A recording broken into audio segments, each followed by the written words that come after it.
Morning, we've got such important news. Come midnight, look into your crystal ball for me. Is the government going to be up and running, or is it going to be shut down? I don't know. This is why people don't like national politics, because these pinheads, you know, I think there's sincerity on both sides, but they certainly could get something done. What should happen is they should extend the government funding for 3 or 4 weeks and then sit down and hash this thing out. That's what should happen. That's not hard. They should get something done. Every expert you talk to says this will be bad for the country.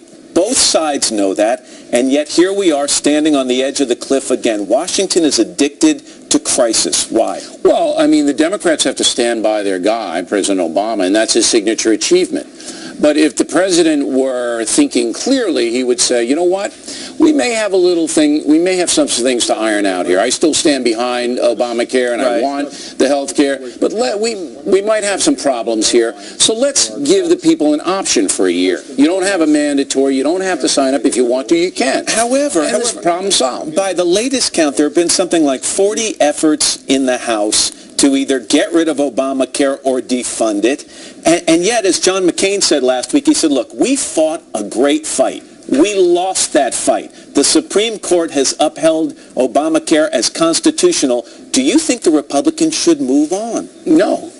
It's a bad deal for the folks. That's absurd. It's Why the would they law move of the on? land, though. They can tweak it, Lauer. They can tweak it and make it better. Right now, it's hurting the economy. Doctors say they're going to quit. Nobody knows what they're going to pay. Here's the solution. You want to sign up on the exchanges? Good. Sign up, starting tomorrow.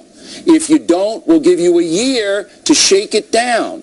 That's the solution. And the Republicans would buy into that. Taking Obamacare out of this for a second and getting back to this addiction to crisis in Washington, do we play into this as members of the media? Do we love a good crisis and in some ways fan the fire?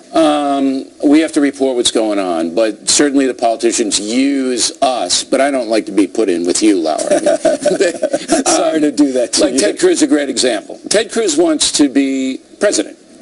And so he's the first-term senator from Texas. How does he get well known?